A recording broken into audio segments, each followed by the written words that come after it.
సంధ్య convention managing director Sridhar రావు మరోసారి వివాదంలో చిక్కుకున్నారు.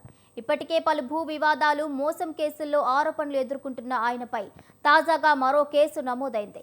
ఢిల్లీకి చెందిన ఓ రియల్ ఎస్టేట్ సంస్థను కోట్లలో మోసం చేశారన్న ఆరోపణలు ఇప్పుడు కలకలం రేపుతున్నాయి. ఢిల్లీకి చెందిన ఓ సంస్థను కొన్ని నకిలీ డాక్యుమెంట్లు సృష్టించి సుమారు 14 కోట్ల మేర మోసం చేసినట్లుగా బాధితులు ఫిర్యాదులో పేర్కొన్నారు. ఫోర్జరీ పత్రాల ద్వారా ఆర్థిక ప్రయోజనం పొందేందుకు శ్రీధర్ రావు ప్రయత్నించినట్లుగా తెలుస్తోంది. ఈ అక్రమ లావాదేవీల్లో శ్రీధర్ రావుతో పాటు ఆయన భార్య సంధ్యకు కూడా భాగస్వామ్యం ఉందని ఫిర్యాదుదారులు పేర్కొన్నారు. దీంతో సైబరాబాద్ ఈఓడబ్ల్యూ పోలీసులు వారిద్దరిపై వివిధ సెక్షన్ల కింద కేసు నమోదు చేశారు. ఢిల్లీ సంస్థ ఫిర్యాదును స్వీకరించిన పోలీసులు ఇప్పటికే ప్రాథమిక ఆధారాలను సేకరించినట్లుగా సమాచారం. కాగా శ్రీధర్ రావుపై గతంలో గచ్చిబౌలి, రాయదుర్గం వంటి పోలీస్ స్టేషన్లలో కూడా పలు కేసులు నమోదయ్యాయి.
ఇక శ్రీధర్ రావుపై మరోసారి కేసు నమోదైనట్లుగా తెలుస్తోంది. ఆయనతో పాటు ఆయన భార్యపై కూడా కేసు నమోదు చేశారు పోలీసులు. నకిలీ పత్రాలతో స్కామ్ చేశారని ఫిర్యాదును అందుకున్నారు.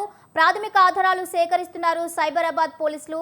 ఇదే అంశానికి సంబంధించిన పూర్తి అప్డేట్స్ మా ప్రతినిధి అమర్ అందిస్తారు. అమర్, భవానీ, సంధ్య కన్వెన్షన్ ఎండి శ్రీధర్రావుపై మరోసారి కేసు నమోదైంది. ఇప్పటికే పలు భూ వివాదాలు, మోసం కేసుల్లో తీవ్రస్థాయి ఆరోపణలు ఎదుర్కొంటున్నటువంటి సంధ్య శ్రీధర్రావుపై సైబరాబాద్ ఈఓడబ్ల్యూ పోలీసులు మరో కేసు అయితే నమోదు చేశారు. ఢిల్లీకి సంబంధించినటువంటి ఓ రియల్ ఎస్టేట్ సంస్థకు కోట్లాది రూపాయలు మోసం చేశారని ఆరోపణలు ఇప్పుడు ప్రస్తుతం కలకలం రేపుతున్నాయని చెప్పుకోవచ్చు. నకిలీ పత్రాలు సృష్టించి పెద్ద ఎత్తున భారీ స్కామ్ కు పాల్పడ్డట్టుగా తీవ్రస్థాయి ఆరోపణలు ఉన్నాయి. ఇప్పటికే బాధితులు ఇచ్చినటువంటి ఫిర్యాదు మేరకు శ్రీధర్ రావుతో పాటు వాళ్ళ భార్య అయినటువంటి సంధ్యపైన కూడా కేసు నమోదు చేశారు. అయితే ఈ క్రమంలోనే ఈ ఉన్నటువంటి నకిలీ డాక్యుమెంట్ అన్నిటి కూడా సృష్టించి ఉన్నటువంటి ఢిల్లీకి చెందిన ఎథేనా ప్రాజెక్ట్ లిమిటెడ్ అనే సంస్థను కూడా శ్రీధర్ రావు వ్యాపార లావాదేవీలు జరిపినట్టుగా తెలుస్తుంది. మొత్తం 14 కోట్ల మేర మోసం చేసినట్టుగా బాధితులు ఫిర్యాదులో అయితే పేర్కొన్నారు. ఫోర్జరీ పత్రాల ద్వారా ఆర్థిక ప్రయోజనం పొందేందుకు మాత్రమే శ్రీధర్ రావు ప్రయత్నించారని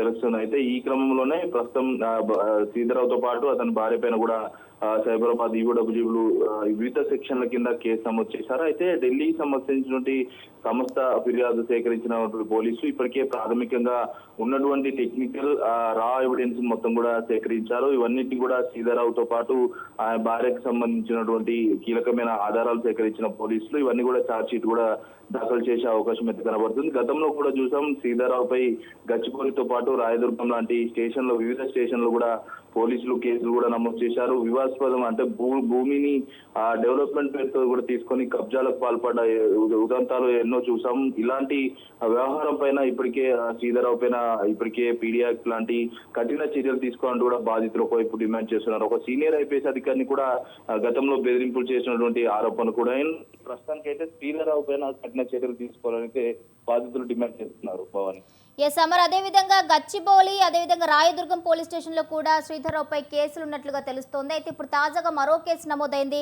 మరి దీనికి సంబంధించి శ్రీధర్ రావు ఏమైనా స్పందించడం జరిగిందా? ప్రస్తుతానికి ఈ కేసుల పట్ల శ్రీధర్ రావుతో పాటు ఆయన సతీమణి ఎవరు కూడా స్పందించట్లేదు. ఎందుకంటే ఆయన ఉన్నటువంటి కేసుల వ్యవహారం గతంలో కూడా మనకు తెలిసిందే. గచ్చిబౌలితో పాటు రాయదుర్గంతో పాటు వివిధ స్టేషన్లు, హైదరాబాద్ లో చాలా స్టేషన్లు కూడా ఆయన పైన పలు కేసులు కూడా నమోదయ్యాయి. గతంలో కూడా ఫోన్ ట్యాపింగ్ వ్యవహారంలో ఫోన్ ట్యాప్ అయిందంటూ కూడా పోలీసులు కూడా ఒకవైపు ఆశ్రయించారు. ఎందుకంటే ఉన్నటువంటి గతంలో టాస్క్ ఫోర్స్ టీం కావచ్చు, ఉన్నటువంటి లావాదేవీలన్నిటికీ కూడా ఈయన అంటే శ్రీధర్ రావు ముడిపడి ఉన్నట్లుగా తెలుస్తుంది. అయితే ఇల్లీగల్ మనీ టార్గెట్ గా ఉన్నటువంటి బాధితులను కావచ్చు, ఆశావాహులందరినీ కూడా మోసం చేస్తూ పూట గడుపుతున్నారని చెప్పుకోవచ్చు. శ్రీధర్రావు పైన నమోదైన ఈఓడబ్ల్యూ కేసుకు సంబంధించినటువంటి పలు సెక్షన్లు, దాదాపు 8 సెక్షన్ల పైగా కేసులు అయితే నమోదు చేశారు. ప్రస్తుతం టెక్నికల్ న్యాచురల్ ఎవిడెన్స్ ఆధారంగా ఉన్నటువంటి కేసు నమోదు చేసి ప్రస్తుతం పోలీసులు అయితే దర్యాప్తు ముందుకు సాగిస్తున్నారు. Right, okay. Thank you Amar, thank you for the updates.